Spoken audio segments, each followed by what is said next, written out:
नमस्कार, मैं रविश कुमार। क्या प्रधानमंत्री नरेंद्र मोदी एक बार भी राहुल गांधी की तरह प्रेस कॉन्फ्रेंस कर पाएंगे? प्रधानमंत्री नरेंद्र मोदी 100 चुनावों में राहुल गांधी को हरा दें, लेकिन एक बार भी वे प्रेस कॉन्फ्रेंस नहीं कर सकते जिस तरह से राहुल गांधी प्रेस कॉन्फ्रेंस में सवालों का सामना करते हैं। पिछले 10 साल का हिसाब तो यही बताता है कि प्रधानमंत्री नरेंद्र मोदी एक भी खुली प्रेस कॉन्फ्रेंस नहीं कर पाए।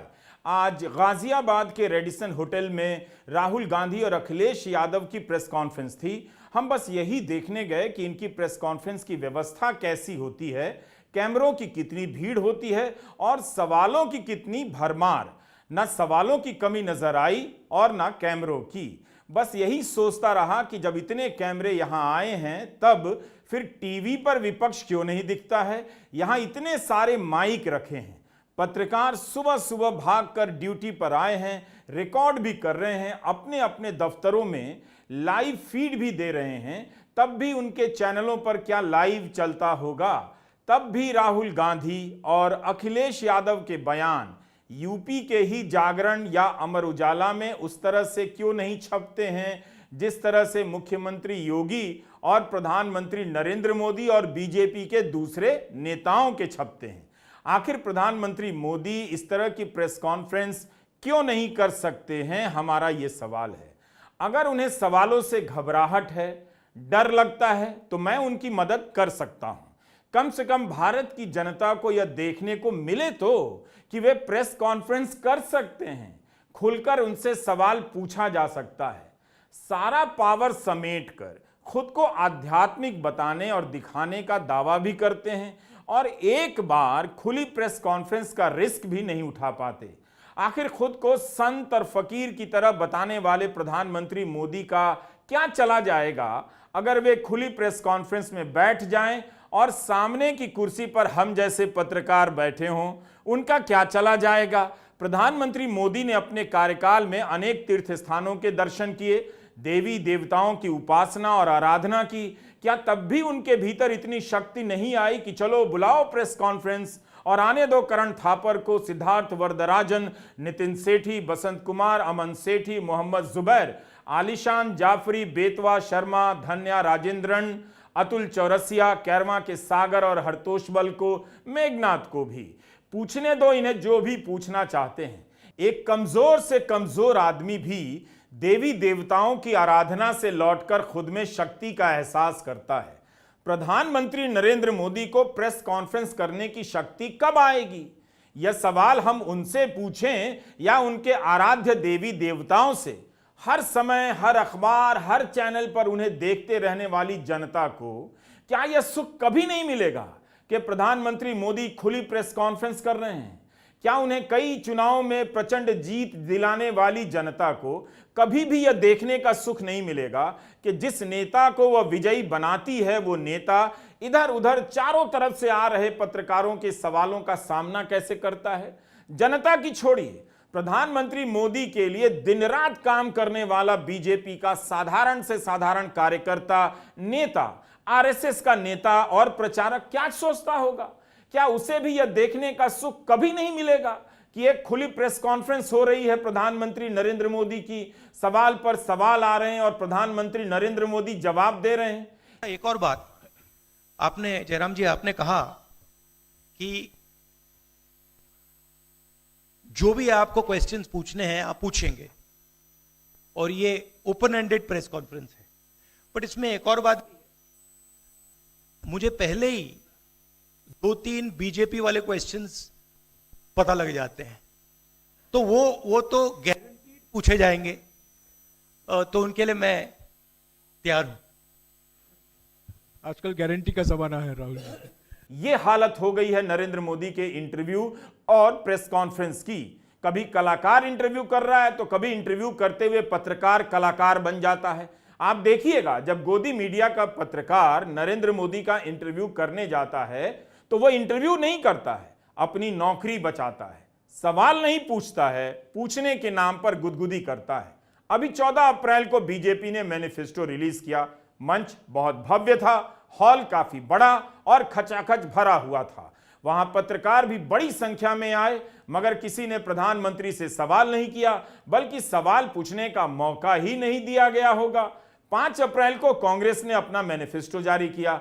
यहां भी मंच पर कांग्रेस के बड़े बड़े नेता मौजूद थे, मगर घोषणा पत्र जारी होने के तुरंत बाद पत्रकारों से सवाल लिया जाने लगा और पत्रकार सवाल भी पूछने लगे।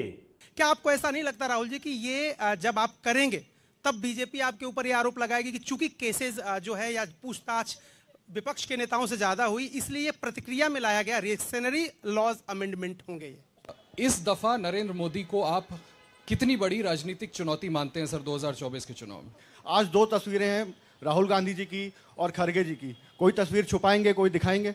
आखिर ऐसा क्यों होता है कि जहां जहां प्रधानमंत्री होते हैं वहां वहां खूब सारे पत्रकार होते हैं, मगर सवाल नहीं होता है? क्या किसी पत्रकार का हाथ नहीं उठा होगा या मन नहीं करता होगा कि अपना हाथ उठाएं और पूछें कि प्रधानमंत्री जी, मेरा सवाल यह है? राहुल गांधी और अखिलेश यादव की प्रेस कॉन्फ्रेंस में हमें बारी बारी से उठते हुए हाथ दिखे। ये हाथ सवाल पूछने के लिए उठाए जा रहे थे ताकि प्रेस कॉन्फ्रेंस के संचालक जयराम रमेश का ध्यान खींच सकें और उन्हें भी मौका मिले।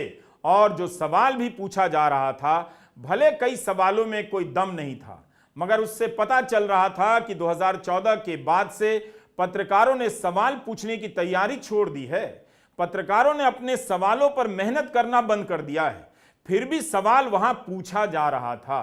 सर, मेरे 2 सवाल हैं।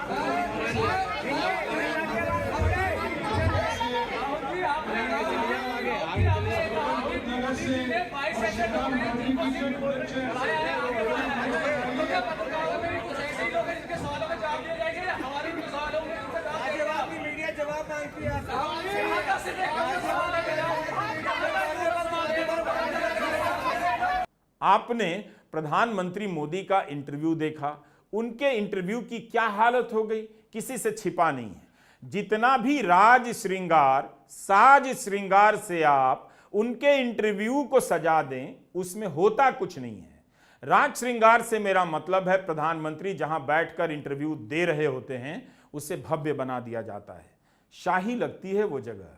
कई तरह के कैमरों का कोलाहल होता है, मगर किसी कैमरे से आता हुआ सवाल नहीं दिखाई देता। जो सवाल उठता है, देखने वाला उस सवाल पर हंस देता है कि ये सवाल है या पीआर है। बस कैमरा ही आगे पीछे होता रहता है, जिसे हम कभी closeup, profile, zoom out, zoom in, wide frame, 2 shot, single shot वगैरह वगैरह वगैरह कहते हैं। उनके इंटरव्यू की सजावट और बनावट इस तरह से की जाती है जैसे उनका दिखना ही लोगों को सवालों का जवाब मिल जाना है। आपने देख लिया, बस इसी से खुश रहिए। हमने 16 अप्रैल के अपने वीडियो में प्रधानमंत्री के हाल के इंटरव्यू को लेकर विस्तार से आपको बताया है कि उनके इंटरव्यू को कम से कम पत्रकारिता की कक्षा से दूर रखना चाहिए, वरना युवा पत्रकार का हौसला टूट जाएगा। उसे लगेगा कि जब यह पेशा इतना खत्म हो चुका है कि कोई प्रधानमंत्री से खुलकर सवाल नहीं कर सकता, तो वह इसकी पढ़ाई में अपना जीवन क्यों बर्बाद कर रहा है। मैं सवाल पूछने की स्वतंत्रता पर क्यों जोर दे रहा हूं, इसे हर आम जन को समझना है। आप फोटो और हेडिंग देखकर ही मत यकीन कीजिए कि नेताजी ने लिख दिया और वही हो गया। सत्ता में पहुंचकर नेता कई तरह के खेल करते हैं, आपको ठगते हैं, आपसे छल भी कर जाते हैं। आप जब सवाल पूछते हैं तो नेताओं को डर लगता है कि ज्यादा अति मत करो, पब्लिक को पता चल जाएगा, पब्लिक पूछेगी। जिस जगह पर राहुल गांधी और अखिलेश यादव की प्रेस कॉन्फ्रेंस हो रही थी, उसी से थोड़ी दूर पर गाजीपुर में कचरे का एक बड़ा सा पहाड़ है, जहां हर वक्त चील, गिद्ध, कौवे मंडराते रहते हैं। 2024 का चुनाव खून पसीने से हासिल किए गए भारत के लोकतंत्र पर आशंकाओं के बादलों के घने होने का चुनाव है। इस चुनाव तक आते आते हम लोकतंत्र से जुड़ी कई मर्यादाओं को खत्म होते देख चुके हैं। सत्ता में लौटने के नाम पर अधिकारियों का अहंकार चढ़कर बोल रहा है और कुछ भी कर गुजरने की उनकी निर्लज्जता किसी गिद्ध की तरह आसमान में उड़ती हुई लोगों को चिढ़ा रही है। आपसे यही कहना है कि अपने जिंदा दिल लोकतंत्र को लाश में बदलकर इन गिद्धों के सामने मत फेंक आइएगा। तो हमारा यही सवाल है कि क्या पत्रकार अब कभी भी खुलकर प्रधानमंत्री नरेंद्र मोदी से सवाल नहीं पूछ पाएंगे, जिस तरह से वे आज राहुल गांधी और अखिलेश यादव से पूछ रहे थे। रामनवमी की आप सबको, देश को बहुत बहुत शुभकामनाएं। ये चुनाव विचारधारा का चुनाव है। एक तरफ आरएसएस और बीजेपी जो संविधान है, लोकतांत्रिक सिस्टम है, उसको खत्म करने की कोशिश कर रही है, और दूसरी तरफ इंडिया गठबंधन, कांग्रेस पार्टी संविधान को, लोकतंत्र को डिफेंड करने की कोशिश कर रही है, उसकी रक्षा कर रही है। चुनाव में 2-3 बड़े मुद्दे हैं। सबसे बड़ा बेरोजगारी, दूसरे नंबर पर महंगाई, भागीदारी। मगर बीजेपी 24 घंटा डिस्ट्रैक्शन करने में लगी रहती है। कभी प्रधानमंत्री समुद्र के नीचे चले जाते हैं, कभी आसमान में सी प्लेन पे चले जाते हैं, मगर जो मुद्दे हैं उनके बारे में ना प्रधानमंत्री ना बीजेपी बात करती है। कुछ दिन पहले प्रधानमंत्री ने एएनआई को बहुत लंबा इंटरव्यू दिया। स्क्रिप्टेड था, मगर फ्लॉप शो था। प्रधानमंत्री जी ने उसमें इलेक्टोरल बॉन्ड्स समझाने की कोशिश की। प्रधानमंत्री जी कहते हैं कि इलेक्टोरल बॉन्ड्स का सिस्टम ट्रांसपेरेंसी के लिए लाया गया, राजनीति को साफ करने के लिए लाया गया। अगर यह सच है तो उस सिस्टम को सुप्रीम कोर्ट ने रद्द क्यों किया? और दूसरी बात, अगर आप ट्रांसपेरेंसी लाना चाहते थे तो जिन लोगों ने आपको पैसा दिया, बीजेपी को पैसा दिया, हजारों करोड़ रुपए दिए, उनका नाम आपने क्यों छुपाया था? और जिन तारीखों पे उन्होंने आपको पैसा दिया, उसको आपने क्यों छुपाया था? इस प्रेस कॉन्फ्रेंस में सबसे पहले अखिलेश यादव बोलते हैं, अपनी बात रखते हैं, और उसके बाद राहुल गांधी अपनी बात रखते हैं। सवाल जवाब शुरू होता है। राहुल गांधी रामनवमी की शुभकामनाएं देते हैं। प्रेस कॉन्फ्रेंस में अक्सर आप क्या देखते हैं? जब उसका सीधा प्रसारण हो रहा होता है तो किसी भी चैनल का कैमरा उसी को फ्रेम में रखता है जो वक्ता बोल रहा होता है। इसे टाइट फ्रेम कहते हैं। ऐसा इसलिए किया जाता है ताकि वक्ता की कही गई कोई भी बात छूट ना जाए। वक्ता कोई बड़ी बात कह रहा हो और कैमरा दूसरी तरफ हो तो अच्छा भी नहीं लगेगा। इसलिए आप टाइट फ्रेम में केवल राहुल गांधी और अखिलेश यादव को देख रहे हैं। लेकिन अब आप हमारे फोन के कैमरे के वीडियो से इस प्रेस कॉन्फ्रेंस को भी देखिए। यहां कितने लोग बैठे हैं। एक छोर पर सुप्रिया श्रीनेत हैं, जयराम रमेश, अजय राय, अविनाश पांडे, राहुल गांधी। दूसरी तरफ अखिलेश यादव, समाजवादी पार्टी के नेता उदयवीर सिंह, शाहिद सिद्दीकी और शाहिद मंजूर बैठे हैं। तो आपने अंतर देख लिया। इसलिए कहता हूं कि आप दर्शकों को टीवी और अखबार ने बुद्धू बनाया है, आपका अपमान किया है। कब आप समझेंगे इस बात को? उन्होंने आपका देखना बिगाड़ दिया और पढ़ने की समझदारी खत्म कर डाली है। हिंदी अखबारों से सतर्क हो जाइए, वरना आपका और आपके बच्चों का भविष्य नहीं बचेगा। ऐसा नहीं है कि हिंदी अखबारों में अच्छे पत्रकार नहीं हैं, बिल्कुल हैं और शानदार हैं। उनकी भी आत्मा और अंतरात्मा इन दिनों कराह रही है कि जो पूछ रहे हैं वो लिखने नहीं दिया जाएगा और जो लिखते हैं वो काट छांट कर कोने में छाप दिया जाएगा। इसलिए हमने सोचा कि आपको राहुल गांधी और अखिलेश यादव की प्रेस कॉन्फ्रेंस जहां हो रही है उस जगह की रिपोर्टिंग कर दिखाएं, ताकि अगले दिन जब आप हिंदी के अखबार देखें तो पलटकर जान सकें कि इतने कैमरे तो वहां थे, इतने पत्रकार वहां थे, बहुत सारे सवाल भी पूछे गए, मगर छपा क्या, दिखाई क्यों नहीं दे रहा? आप यह भी नोट कीजिए कि राहुल किस सवाल का जवाब कैसे दे रहे हैं, मगर यह भी देखिए कि उनसे पत्रकार कितना खुलकर पूछ रहे हैं। क्या इसी तरह से अगर यही पत्रकार प्रधानमंत्री नरेंद्र मोदी से सवाल कर देंगे तो इस देश का और उनका क्या चला जाएगा? आपने गाजियाबाद में ही क्यों पीसी की? यूपी और दिल्ली छोड़ के गाजियाबाद में पीसी हो रही है। दूसरा सवाल ये है राहुल जी से कि लोग तो गुजरात छोड़कर पीएम बनने के लिए बनारस आते हैं, आप बाय नाइट चले गए, तो क्या अमेठी या रायबरेली से आप लड़ेंगे? ये बीजेपी वाला क्वेश्चन है, ये पत्रकार का सवाल। पहले ही opening ball BJP question. Very good, शाबाश। देखिए, अमेठी की बात कांग्रेस का डिसीजन है, जो भी मुझे ऑर्डर मिलेगा मैं वो करूंगा। न केवल यूपी में बल्कि पूरे देश में इस बार कांग्रेस ने अपने बहुत कम प्रत्याशी 268 अभी तक सामने आए हैं और यूपी में तो 80 सीटों के मुकाबले केवल 17 सीट हैं। ऐसा क्यों? क्या ऐसा मान के चल रही है कांग्रेस कि आप कमज़ोर चल रहे हैं या यूपी में कमज़ोर है कांग्रेस, इसलिए सपा या आपके गठबंधन बाकी सहयोगी पार्टी सीट नहीं देना चाह रही हैं? नहीं, हमने डिसीजन लिया है कि इंडिया गठबंधन चुनाव लड़ेगा और हमने सीट शेयरिंग की है और ओपन माइंडेड तरीके से दिल खोल के हमने सीट शेयरिंग की है। हम चाहते हैं कि थोड़ी सी हम फ्लेक्सिबिलिटी दिखाएं और ओपन माइंडेड तरीके से हम चुनाव लड़ें, इसीलिए हमने स्पेस अपने पार्टनर्स को दी है, बट इसका कोई कमजोरी का मतलब नहीं है। दोनों ही सवाल जरूरी सवाल थे और लगा कि तैयारी के साथ पूछे गए हैं, लेकिन क्या इन पत्रकारों को इस तरह से नरेंद्र मोदी से पूछने का कभी मौका मिलेगा?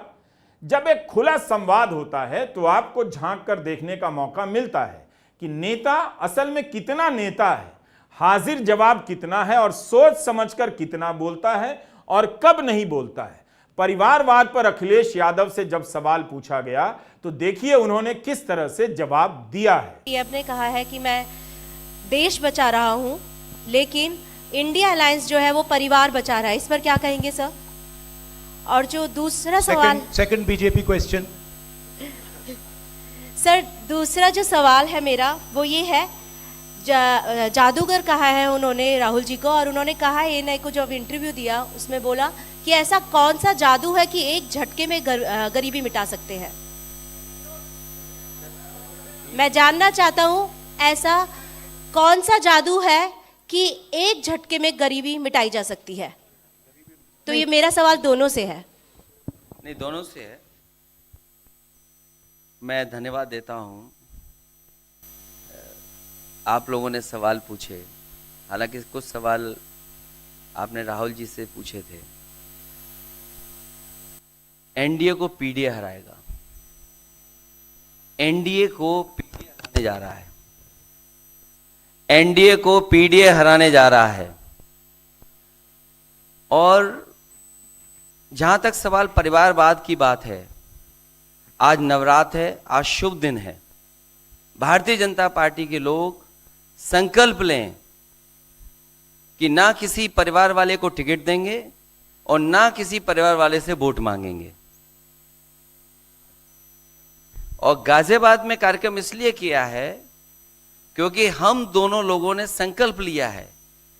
वो तो इंडिया गठबंधन का नाम भी ठीक से नहीं ले पाते हैं। INDI ये तो इंडिया होता है, इंडी कब से हो गया? यहां से सफाया होगा गाजीपुर तक। जो 14 में आए थे वो 24 में चले जाएंगे और यूपी वाले स्वागत भी अच्छा करते हैं। और इस बार तो ढोल नगाड़ा और सब कुछ की तैयारी है। इस बार विदाई भी बहुत शानदार होने जा रही है। राहुल गांधी ने प्रेस कॉन्फ्रेंस की शुरुआत ANI के जिक्र से की, लेकिन उनकी प्रेस कॉन्फ्रेंस में ANI के संवाददाता का नाम पुकारा गया और संवाददाता ने खुलकर सवाल पूछे। अब आप ANI ने प्रधानमंत्री मोदी का जो इंटरव्यू किया है उसका वीडियो जाकर देखिए और खुद तुलना कीजिए कि क्या प्रधानमंत्री मोदी से इस तरह से कोई पत्रकार सवाल कर सकता था। सवाल जवाब चलता रहा, कोई साथ आने तो कोई कई बार अलग होने को लेकर राहुल और अखिलेश से पूछता रहा। ये जो हमारा मैनिफेस्टो है, ये जरूर कांग्रेस पार्टी का मैनिफेस्टो है, मगर इसमें जो आइडियाज हैं वो इंडिया गठबंधन उनकी आइडियोलॉजी के आइडियाज हैं। और अगर समाजवादी पार्टी का कोई सजेशन हो या किसी और भी इंडिया गठबंधन की पार्टी का सजेशन हो, उसको हम सब ऑन बोर्ड करेंगे। तो हमारा मतलब जॉइंटली काम होता है, हम बातचीत करके कंसल्ट करके काम करते हैं और फ्लेक्सिबिलिटी दिखाते हैं। और हम लोग G20 की तरह नहीं है, केवल 2 का चलता हो, बाकी सब 0 हो। अखिलेश जी समझने में वक्त लगेगा। आप दोनों लोग 2017 में साथ आए थे, दोनों ने लखनऊ में प्रेस कॉन्फ्रेंस भी की थी, लेकिन 19 और 22 में आप दोनों अलग अलग हो गए, 24 में फिर साथ आए हैं। आखिर क्या वो मोमेंट क्या था जब दोनों के दिल में आया कि हाँ हमको साथ आना चाहिए, जरूरी है? 7 साल बाद दोनों के दिल में कब ये मोमेंट आया कि हाँ चलना है साथ? मूवमेंट क्यों बताना, हम साथ आ गए और साथ आ गए, यही मूवमेंट है। मेरे हिसाब से इस प्रेस कॉन्फ्रेंस में कई सवाल नहीं भी पूछे गए। यह तब होता है जब पता ही नहीं होता है कि जो पूछ रहे हैं वो छपेगा भी या नहीं। जब इसका भरोसा होता है तो पत्रकारों के बीच सवालों को लेकर कंपटीशन होता है। हर किसी के पास ऐसे सवाल होते हैं कि जवाब निकलते ही हेडलाइन बन जाए। मगर अब सब खत्म हो गया है। कब खत्म हुआ? 2014 के बाद से। दैनिक जागरण का सवाल भी इस प्रेस कॉन्फ्रेंस में लिया गया। एनडीए गठबंधन को रोकने के लिए आपकी क्या रणनीति, आप दोनों लोगों की? उत्तर प्रदेश में नेशनल लेवल पे मैं आपको हमारा फाउंडेशन बता देता हूं, और वही आइडियाज हम उत्तर प्रदेश में भी चलाएंगे। देखिए, पिछले 10 सालों में नरेंद्र मोदी जी ने नोटबंदी करके, गलत जीएसटी लागू करके, और जो बड़े बड़े अरबपति हैं, अदानी जी हैं, उनका पूरा सपोर्ट करके जो रोजगार पैदा करने का सिस्टम था उसको उन्होंने कंप्लीटली खत्म कर दिया है। तो सबसे पहला काम जो रोजगार हिंदुस्तान के युवाओं को मिलना चाहिए, उसको एक बार फिर स्ट्रेंथन करने का है। उसके लिए हमने अपने मैनिफेस्टो में 2-3 आइडियाज दिए हैं। एक आइडिया रेवोल्यूशनरी आइडिया है, राइट टू अप्रेंटिसशिप। तो जो अमीर घर के बच्चे होते हैं वो अप्रेंटिसशिप करते हैं, ट्रेनिंग मिलती है, पेड ट्रेनिंग होती है। तो हमने डिसाइड किया है कि हिंदुस्तान के उत्तर प्रदेश के सब ग्रेजुएट्स को, डिप्लोमा होल्डर्स को हम अप्रेंटिसशिप का अधिकार देंगे। जो भी अप्रेंटिसशिप करना चाहेगा उसको प्राइवेट सेक्टर में, पब्लिक सेक्टर में, सरकार में अधिकार मिलेगा, अप्रेंटिसशिप का अधिकार मिलेगा। ट्रेनिंग होगी और 1 लाख रुपए साल का, 8,500 रुपए महीने का उस युवा के बैंक अकाउंट में हम डालेंगे। और ये करोड़ों युवाओं के लिए हम अधिकार दे रहे हैं। इससे एक ट्रेन्ड मैन पावर तैयार होगा, प्राइवेट कंपनीज को भी इसका फायदा होगा, सरकार को भी इसका फायदा होगा, और एक प्रकार से युवाओं के लिए ये एक जॉब मार्केट में एंट्री का सिस्टम हो जाएगा। दूसरी चीज, 30 लाख सरकारी रोजगार हैं जो नरेंद्र मोदी भर नहीं रहे हैं, वो वैकेंसीज हम युवाओं को देने जा रहे हैं। पेपर लीक की बात हुई है, उसके लिए हम कानून बनाएंगे, उसको हम खत्म कर देंगे। तो ये बात हुई युवाओं की। एक और हमारा आइडिया, क्रांतिकारी आइडिया, और ये उत्तर प्रदेश की महिलाओं को बहुत फायदा मिलेगा इससे। हर गरीब परिवार की हम लिस्ट बनाएंगे और हर गरीब परिवार में से हम एक महिला को चुनेंगे और उसके बैंक अकाउंट में महीने के 8,500 रुपए, साल के 1 लाख रुपए सरकार हर महीने बैंक अकाउंट में डालने जा रही है।